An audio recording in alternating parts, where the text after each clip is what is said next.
Well, good evening and welcome to Tucker Carlson Tonight. For months, you've watched politicians and journalists assert with confidence that last November's election was, in fact, a sham. It was not a wake-up call to the political elites.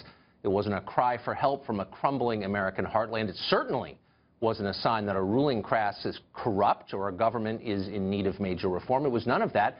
It was instead a fluke secretly engineered by the Russian government because they're evil and they hate our values.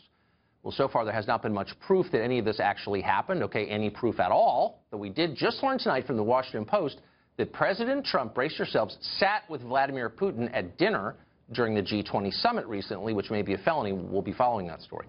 But in any case, all of this Russia narrative has utterly changed the rules here in Washington, maybe forever. The Russians are now our chief enemy. Americans who have contact with them, any contact at all, are committing treason. That's the subtext.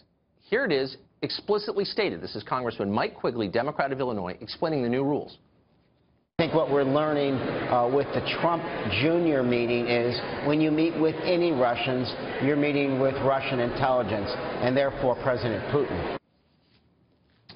In other words, there is no innocent contact with Russia. It doesn't exist. Any meeting with any Russian is a meeting with Putin himself. Okay, what does that mean for Hillary Clinton?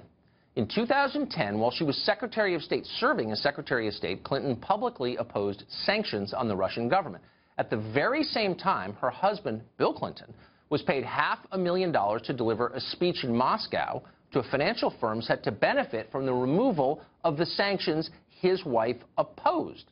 Bill Clinton was even thanked later by Vladimir Putin for that speech.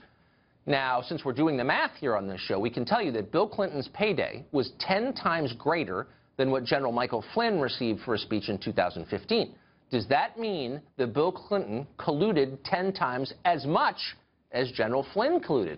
Maybe we'll find out at his treason trial, presided over by Maxine Waters and the rest of Washington's new red baiters. Maybe Michael Starr Hopkins will be there, too.